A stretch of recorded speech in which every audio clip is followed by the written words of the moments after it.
Hello friends, आज हम जंतुओं में पोषण का अंतिम भाग का कुछ प्रश्न उत्तर कर रहे हैं, जो आज का अंतिम इस अध्याय का अंतिम है।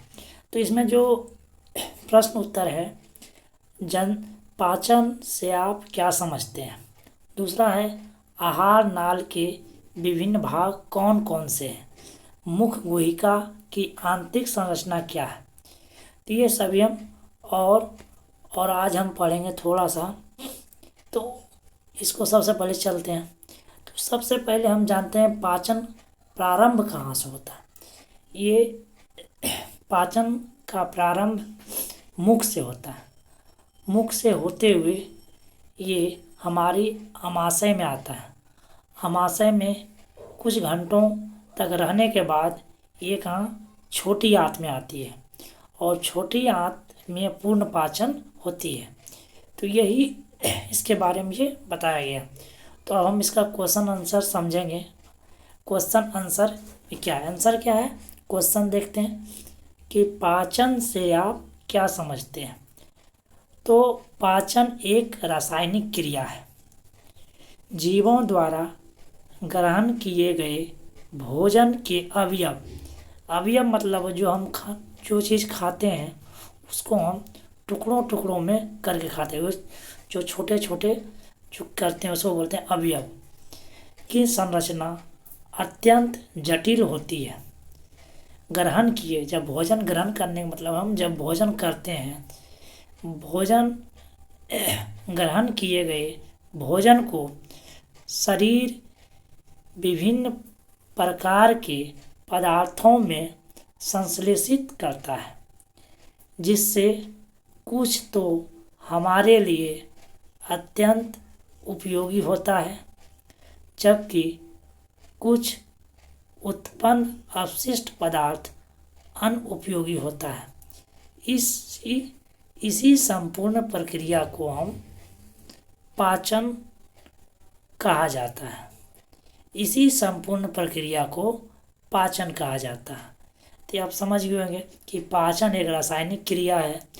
जीवों द्वारा, माने मानव हो या तो जंतु हो, उसको या जो भोजन करते हैं, जो भी चीज़ करते हैं उसको अवयव बोलते हैं। अवयव की संरचना अत्यंत जटिल, मतलब क्या होता है, कठोर होता है, जटिल होता है। तो उसको जब खाता है तो ग्रहण किए गए भोजन को शरीर मतलब बॉडी, शरीर के विभिन्न प्रकार के पदार्थ में संश्लेषित करता है, जिससे कुछ तो हमारे लिए अत्यंत उपयोगी होता है, जबकि कुछ उत्पन्न अवशिष्ट पदार्थ अनुपयोगी भी होता है। इसी संपूर्ण प्रक्रिया को पाचन कहा जाता है। ये समझिए। दूसरा है आहार नाल। आहार नाल के विभिन्न भागों, आहार नाल के विभिन्न भाग कौन कौन से हैं। तो आहार नाल जो है इसमें क्या क्या है। अब इसका उत्तर है, आहार नाल के विभिन्न भाग निम्नलिखित हैं। मुख गुहिका हो गया, ग्रासिका हो गया, आमाशय हो गया, छोटी आंत हो गया, बड़ी आंत, मलाशय, गुदा। अब हम इसको एक एक करके पिक्चर के माध्यम से देखेंगे। सबसे पहले देखिए, ये मुख गुहिका हो गया, आमाशय हो गया, छोटी आंत हो गया। ये आप देख रहे होंगे, ये मुख गुहिका, देखिए यहाँ मुख गुहा लिखा हुआ है। ये ग्रासिका हो गया, मुख गुहिका से होते हुए ये कहाँ आता है, ग्रासिका में आता है। ग्रासिका से होते हुए हमारी कहाँ आता है, आमाशय में आता है।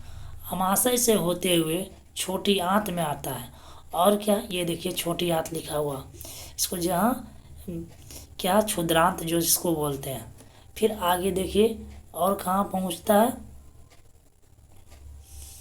ग्रासिका नली, आमाशय, छोटी आंत, फिर बड़ी आंत। ये देखिए बड़ी आंत को इसको बोला जाता है। ये चारों और राउंड साइज का है, जिसको देखा लिखा हुआ बृहदांत। तो ये चारों ओर जो घुमा हुआ है इसको बोलते हैं बड़ी आंत। इसके बाद ये देखिए, ये फिर आगे लिखा हुआ है,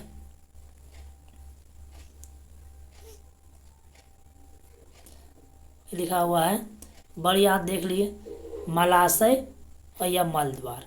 तो अब देखिए, तो इसको लास्ट जो भाग होता है ये मलाशय, जो नीचे हम देखें गुदा द्वार है ना, इसी को बोलते हैं मलद्वार।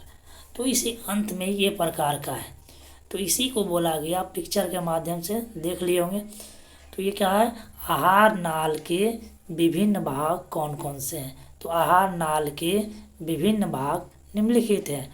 सबसे पहले मुख गुहिका है, दूसरा है ग्रासिका जिसे हम बोलते हैं ग्रास नली, तीसरा है अमाशय, चौथा है छोटी आंत, पांचवा है बड़ी आंत और छठा है मलाशय, सातवां है गुदा या तो मलद्वार।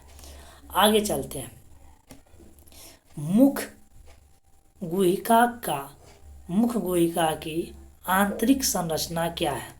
मतलब ये बोल रहा है कि मुख गुहिका, मुख के अंदर आंतरिक संरचना क्या है। तो ये सबसे पहले देखिए क्या रहा, मुख गुहिका, इसका उत्तर देखिए, मुख गुहिका के अंदर दांत और जीभ होते हैं, साथ ही साथ लार ग्रंथि भी होती है जिनसे लार निकलती है। दांत भोजन को चबाने और छोटे छोटे टुकड़े बनाने में मदद करते हैं। जीभ मुख में भोजन को इधर उधर करके लार मिलाने तथा भोजन निगलने में मदद करती है। जीभ पर स्वाद कलिकाएं होती है जिनके मदद से हम चीज़ों को स्वाद लेते हैं। इस प्रकार गुहिका के अंदर तीनों मिलकर संपूर्ण संरचना का निर्माण करता है। तो अब हम पिक्चर के माध्यम से समझेंगे। देखिए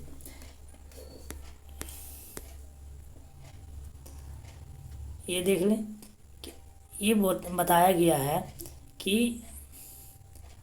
देखिए ये हमारा मुख है, मुख के अंदर क्या होता है, जीभ होता है। जीभ के अब थोड़ा सा देखिए, मुख है, इसके अंदर क्या है, दांत है, और दांत के बीच में जीभ है। जीभ में क्या होता है, कलिका होता है। तो कलिका छोटा छोटा एक बिंदा बिंदा सा निकला हुआ रहता है, उसमें जो हमें स्वाद का पता लगता है। तो आप समझ गए होंगे। तो इसका अगला क्वेश्चन चलते हैं। अगला दिया हुआ है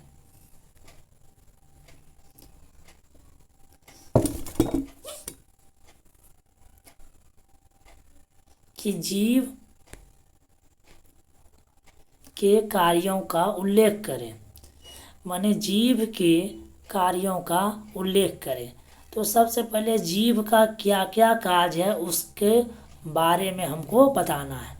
तो सबसे पहले ये जानेंगे, जीव में जो होता है उसको चार भागों में बांटा है। जीव के अंदर को चार भागों में बांटा। यहाँ देखिए, पीछे वाले भाग को हम जो हमको खाने से हमको कड़वा तीखा महसूस होता है, आगे वाले भाग से हमको मीठा महसूस होता है, और पीछे से थोड़ा आगे वाले भाग को हमको खट्टा लगता है, और आगे से पीछे वाले भाग को हमको नमकीन लगता है। और पिक्चर के माध्यम से देखिए, यहाँ लिखा हुआ बीटर, पीछे वाले सबसे भाग को क्या बोलते हैं, तीखा महसूस लगता है।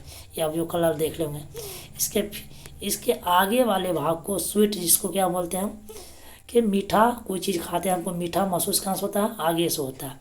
फिर देखिए यहाँ स्योर लिखा हुआ, बीच वाले भाग से हमको खट्टा महसूस लगता है ना। और थोड़ा इसके थोड़ा सा आगे चलेंगे, खट्टा से आगे, यहाँ नमकीन हमको, जिसका साल्टी लिखा हुआ, नमकीन हमको महसूस होता है। और जीभ का बीच वाला भाग को नॉन टेस्टलेस, इसमें कोई स्वाद नहीं हमको महसूस नहीं होता है। तो इसके बारे में हमको जानना था। अब इसका आंसर समझते हैं कि हमारे मुख गुहिका के अंदर एक पेशीय अंग जीभ पाई जाती है। जीभ आगे की ओर स्वतंत्र तथा पीछे की ओर मुख गुहिका के निचले भाग से जुड़ी रहती है। यह मुख का व्यस्ततम अंग है, यह मुख का सबसे व्यस्त अंग है। जीभ मुख के अंदर भोजन को इधर उधर करने, लार को मिलाने तथा भोजन को निगलने में मदद करती है। जीभ पर स्वाद कलिकाएं भी पाई जाती है, जिनकी मदद से खाए गए चीज़ों का स्वाद मिलता है। स्वाद कलिकाएं जीभ अलग अलग हिस्सों में होती है, जैसे कि बगल के चित्र में दिखाया गया है। अभी हम आपको दिखाए थे, फिर से आप देख लीजिए। क्या है? पीछे वाला भाग को तीखा, जिसको बोलते हैं कड़वा, आगे वाला भाग को मीठा, है ना, पीछे से थोड़ा आगे खट्टा, और आगे से थोड़ा पीछे वाला भाग को नमकीन, और बीच वाला भाग को क्या होता है? नॉन टेस्टलेस, में कोई स्वाद नहीं होता। अब समझ में आ गया। अगला है कि हमारा मुंह हमेशा गीला रहता है, ऐसा क्यों? इसका कारण है।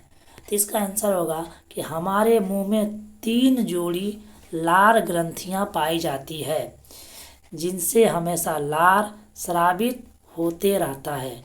लार भोजन को मुलायम बनाने में मदद करता है।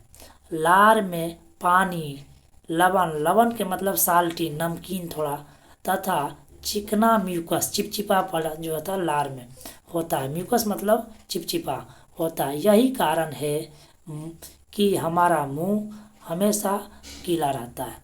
तो ये देखिए, थोड़ा पिक्चर के माध्यम से समझिए।